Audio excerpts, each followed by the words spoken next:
So today we are going to discuss about photophysical laws. अब photophysical laws क्या होते हैं इसको explain करने के लिए हमें एक छोटा सा टॉपिक यहाँ पे समझना पड़ेगा, that is absorption of light. अब absorption of light क्या होती है? Suppose हमारे पास एक मीडियम है या एक सब्सटेंस है हमारे पास. ये मीडियम जो है that can be of, ये ट्रांसपेरेंट मीडियम हो सकता है, ये ट्रांसपेरेंट मटेरियल का मीडियम हो सकता है, और it can be of A translucent substance, यानी कि या तो ये ट्रांसपेरेंट या ट्रांसल्यूसेंट सब्सटेंस का ये मटेरियल हमारे पास हो सकता है. अगर हम इस मटेरियल पे या इस सब्सटेंस पे या इस सिस्टम पे हम एक मोनोक्रोमेटिक लाइट सोर्स का यूज़ करते हैं, जब भी हम यहाँ पे मोनोक्रोमेटिक लाइट इस ट्रांसपेरेंट या ट्रांसल्यूसेंट मटेरियल पे डालेंगे तो इस मोनोक्रोमेटिक लाइट के साथ क्या क्या हो सकता है. इस मोनोक्रोमेटिक लाइट जो है, यानी कि ये जो इंस्टेंट लाइट है, इसमें से कुछ लाइट जो है वो रिफ्लेक्ट हो सकती है और कुछ लाइट जो है वो यहाँ पे ट्रांसमिट हो सकती है, यानी कि इस मीडियम से बाहर जा सकती है, और कुछ लाइट जो है वो यहाँ पे एब्जॉर्ब हो सकती है. सो वी कैन से ये जो मोनोक्रोमेटिक लाइट या जो इंसिडेंट लाइट थी, इसके साथ या तो रिफ्लेक्शन हो सकती है, या तो एब्जॉर्प्शन हो सकती है, या ट्रांसमिट, ये लाइट या तो ट्रांसमिट हो सकती है, यानी कि ये तीनों चीज़ें इस लाइट के साथ यहाँ पे हो सकती हैं. अब अगर हम रिफ्लेक्शन की बात करते हैं, वी सी जब भी हम मोनोक्रोमेटिक लाइट सोर्स का यूज़ करते हैं सिर्फ 4 से 10% की लाइट जो है वो रिफ्लेक्ट होती है, बाकी लाइट जो है वो या तो एब्जॉर्ब होती है एक सिस्टम में, या तो वो लाइट ट्रांसमिट होती है. सो वी कैन सी, क्योंकि ये रिफ्लेक्शन जो है ये बहुत कम होती है, so we can neglect this reflection. So we can say जो इंटेंसिटी जो इंसिडेंट लाइट की थी उसमें कुछ लाइट एब्जॉर्ब होती है और कुछ लाइट ट्रांसमिट होती है. अब ये जो इक्वेशन हमारे पास यहाँ पे फॉर्म हुई, इसको हम इक्वेशन फर्स्ट के नाम से, इसको हम इक्वेशन फर्स्ट कहेंगे. अब ये जो इक्वेशन है, इस इक्वेशन से हम ये पता कर सकते हैं कि कितनी लाइट यहाँ पे एब्जॉर्ब होती है और कितनी लाइट यहाँ पे ट्रांसमिट हो सकती है. फॉर एग्जाम्पल, अगर हमें ये पता करना है कि कितनी लाइट, यानी कि कितनी इंस्टेंट लाइट एक सिस्टम से इंटरेक्ट करने के बाद एब्जॉर्ब होती है, so we can simply do it by changing these variables. यानी इक्वेशन के लेफ्ट या राइट साइड में जब हम वेरिएबल्स को डालेंगे तो उससे हमें इक्वेशंस मिलेंगी एब्जॉर्बेंस और ट्रांसमिटेंस की. For example, this is the equation of absorbance. अब इस इक्वेशन से हमें ये पता चलेगा कि कितनी लाइट जो है वो एब्जॉर्ब हो रही है, और अगर हमें ट्रांसमिटेड लाइट का पता करना होगा then we will follow just this.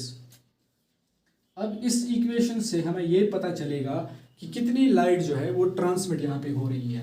अब ये जो यहाँ पे ट्रांसमिटेड लाइट और एब्जॉर्बड लाइट जो है, यानी कि जो हमारे पास ट्रांसमिटेड लाइट और एब्जॉर्बड लाइट जो है, इनकी रिलेशन को एक्सप्लेन करने के लिए हमारे पास दो फोटोफिजिकल लॉज प्रेजेंट होते हैं. The first photophysical law is Lambert's law. अब Lambert's law जो है ये हमें रिलेशन देता है थिकनेस ऑफ मीडियम और लाइट एब्जॉर्बेंस ऑफ लाइट के बारे में. यानी it gives us the relation between thickness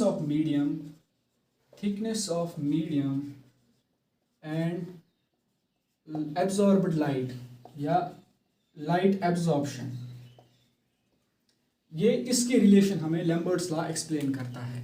अब लैम्बर्ट्स लॉ, अगर हम सिंपल वर्ड्स में लैम्बर्ट्स लॉ को एक्सप्लेन करने की कोशिश करें तो लैम्बर्ट साहब हमें ये बताने की कोशिश करते हैं कि जब भी एक मीडियम की थिकनेस इंक्रीज होती है तो लाइट के एब्जॉर्ब होने के चांसेस ज़्यादा होते हैं और लाइट के ट्रांसमिट होने के चांसेस कम होते हैं. फॉर एग्जांपल, अगर हमारे पास एक मीडियम है दैट इज़ 10 सेंटीमीटर एंड हमारे पास एक दूसरा मीडियम है, इसकी जो पाथ लेंथ होगी वो 20 सेंटीमीटर की होगी, और इस मीडियम की, this is medium A and this is medium B. अब मीडियम ए की पाथ लेंथ जो है वो 10 सेंटीमीटर की है और मीडियम बी की जो पाथ लेंथ है वो 20 सेंटीमीटर की है. तो लैम्बर्ट के हिसाब से अगर हम इस पे मोनोक्रोमेटिक लाइट इन दोनों पे यूज़ करें तो लाइट सबसे ज़्यादा वहाँ पे एब्जॉर्ब होगी जहाँ पे पाथ लेंथ ज़्यादा होगी या जहाँ पे एक मीडियम की थिकनेस ज़्यादा होगी. सो इन दिस केस इसकी ये जो सिस्टम बी हमारे पास है, इसकी पाथ लेंथ यानी कि इसकी थिकनेस ज़्यादा है, तो लाइट सबसे ज़्यादा इस वाले मीडियम में एब्जॉर्ब होगी. और you can just prove this law by just doing a simple example. अगर आप एक सिंगल पेपर शीट पे कोई लाइट का सोर्स डालेंगे तो एक सिंगल शीट से लाइट जो है वो ज़्यादा ट्रांसमिट होती है और एब्जॉर्ब कम होती है। लेकिन अगर आप फॉर एग्जांपल एक कॉपी आप अपने सामने रखेंगे और उस पर लाइट अगर आप डालेंगे तो आप ये देखेंगे कि सबसे ज़्यादा लाइट वहाँ पे एब्जॉर्ब होती है और सबसे कम लाइट वहाँ पे ट्रांसमिट होती है। इसकी वजह ये है क्योंकि जब भी हम पाथ लेंथ इंक्रीज़ करते हैं तो लाइट जो है वो सबसे ज़्यादा एब्जॉर्ब होती है। यही स्टेटमेंट हमें लैम्बर्ट भी बताता है, यानी कि we can say path length जो है, पाथ लेंथ डायरेक्टली प्रोपोर्शनल होती है एब्जॉर्प्शन ऑफ लाइट के। यानी कि जब भी हम पाथ लेंथ को इंक्रीज करेंगे तो लाइट जो है, मैक्सिमम लाइट जो है वो एब्जॉर्ब होगी। अब ये तो था इसका थ्योरेटिकल स्टेटमेंट। अब अगर हम मैथमेटिकल स्टेटमेंट देखें लैम्बर्ट्स लॉ का, अगर हम मैथमेटिकल स्टेटमेंट देखते हैं तो mathematically it says decrease in the intensity of transmitted radiation with the increase in the thickness of medium is directly proportional to the intensity of incident light. That is the mathematical statement of Lambert. अब इसको अगर आप simplify करना चाहे then we can have this equation kx। अब ये जो k है that is proportionality constant और जिसे हम absorption coefficient भी कहते हैं।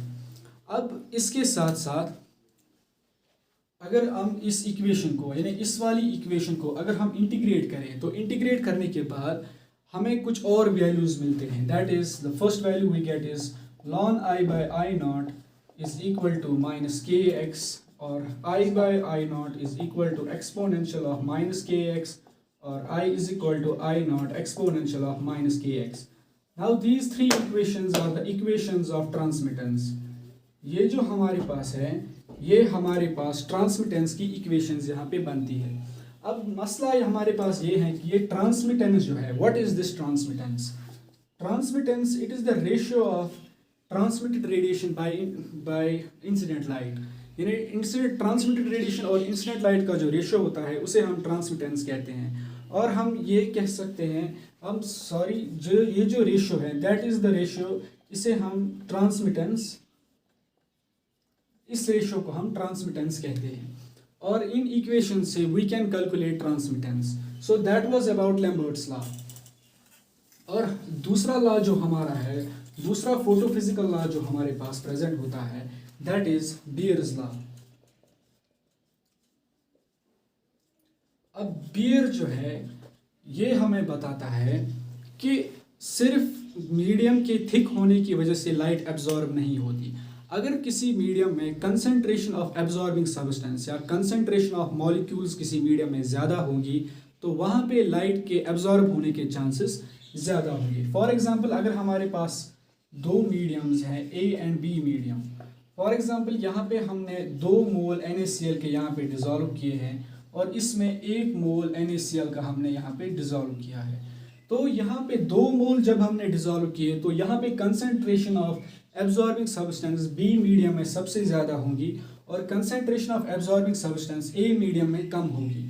सो अगर हम यहाँ पे इंसिडेंट लाइट इस मीडियम में भी डालते हैं और इस मीडियम में भी डालते हैं तो बीयर के हिसाब से जहाँ पे कंसंट्रेशन ऑफ मॉलिक्यूल्स ज़्यादा होंगी वहाँ पे लाइट जो है वो एब्जॉर्ब भी ज़्यादा होगी। That is the statement of Beer. अब मैथमेटिकली इसको हम ऐसे एक्सप्लेन कर सकते हैं, decrease in the intensity of transmitted radiation with the increase in the thickness of medium is directly proportional to the intensity of incident light and concentration.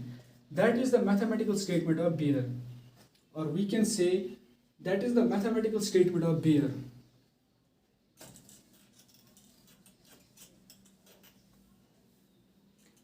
अब इसके बाद we will see validations or applications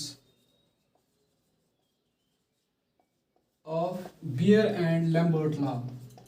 अब Beer और Lambert law की application क्या होती है? अब इसकी पहली एप्लीकेशन जो है, इससे हम कोई भी अननोन कंपाउंड जो है वो डिटेक्ट कर सकते हैं। अननोन कंपाउंड के डिटेक्ट करने के लिए बियर और लैम्बर्ट्स लॉ को हम यूज़ करते हैं। एंड सेकंड थिंग इज, इससे हम प्योरिटी ऑफ कंपाउंड इससे हम प्योरिटी ऑफ कंपाउंड की को भी चेक कर सकते हैं कि कौन सा कंपाउंड कितना प्योर है, इससे हम ये भी चेक कर सकते हैं। Absorption of light and transmittance of light and transmitted light, इन दोनों को भी हम पियर एंड लैम्बर्ट्स लॉ से चेक कर सकते हैं।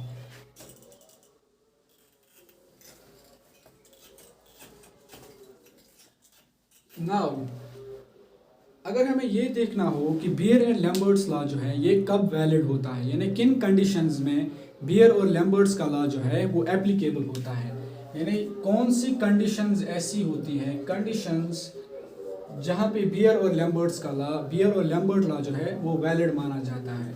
अब फर्स्ट कंडीशन जो हमारे पास है that is monochromatic light source. Monochromatic light source हमारे पास प्रेजेंट होना चाहिए। सेकंड थिंग इज हमारे पास कांस्टेंट टेम्परेचर होना चाहिए, यानी कि बियर और लैम्बर्ट लॉ जो है ये कांस्टेंट टेम्परेचर पे ही वर्क करता है। अगर आप टेम्परेचर को इंक्रीज करेंगे तो जो एब्जॉर्प्शन बैंड है वो लोअर वैल्यू की तरफ शिफ्ट होता है। And third thing is it works in dilute system, dilute solution या डाइल्यूट सिस्टम में ये लॉ जो है ये वर्क करता है। अब किन किन चीज़ों पे बियर और लैम्बर्ट लॉ जो है वो इफेक्ट होता है, यानी इसकी जो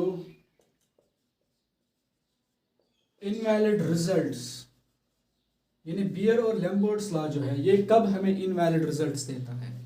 अब पहली चीज़ जो है जो हमें ध्यान रखनी होगी दैट इज अगर एसोसिएशन और डिसएसोसिएशन होती है, यानी जब भी एसोसिएशन या डिसएसोसिएशन होगी एक मॉलिक्यूल की एक सॉल्यूशन में और एक सिस्टम में, जब भी मॉलिक्यूल्स की एसोसिएशन या डिसएसोसिएशन होगी उस टाइम हमें इनवैलिड रिजल्ट्स यहाँ पे मिलते हैं। एंड सेकंड थिंग इज अगर हम चेंज यहाँ पे करते हैं, टेम्परेचर अगर हम चेंज करते हैं, पीएच अगर हम चेंज करते हैं या इक्विलिब्रियम अगर हम चेंज करते हैं तो इसकी वजह से हमें यहाँ पे इनवैलिड रिजल्ट्स मिलते हैं। एंड थर्ड थिंग इज अगर हमारे पास अपने कंपाउंड में जिसकी हमें प्योरिटी चेक करनी है, अगर इसमें हमें इम्प्योरिटी अगर प्रेजेंट होगी, इम्प्योरिटी की वजह से जो लाइट जो है वो एक इम्प्योरिटी एब्जॉर्ब करेगी और जिसकी वजह से हमें वैलिडेशन यहाँ पे मिलेगी, यानी कि जिससे हमें इनवैलिड रिजल्ट्स यहाँ पे मिल सकते हैं।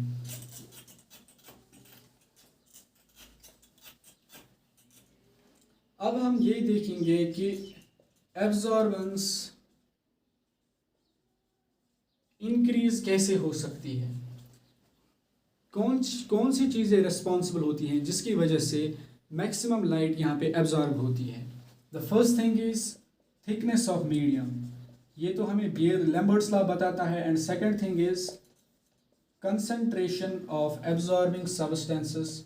एंड थर्ड थिंग इज अगर हमारे पास पॉलीमराइजेशन सॉल्यूशन में या सिस्टम में अगर पॉलीमराइजेशन होती है तो यहाँ पे लाइट के एब्जॉर्ब होने के चांसेस बढ़ जाते हैं। And the fourth thing is अगर हमारे पास लार्ज पार्टिकल साइज अगर हमारे पास होगा तो जितने ज़्यादा बड़े पार्टिकल्स होंगे उतनी लाइट की एब्जॉर्बेंस जो है वो इंक्रीज हो सकती है। And that was all about photophysical laws.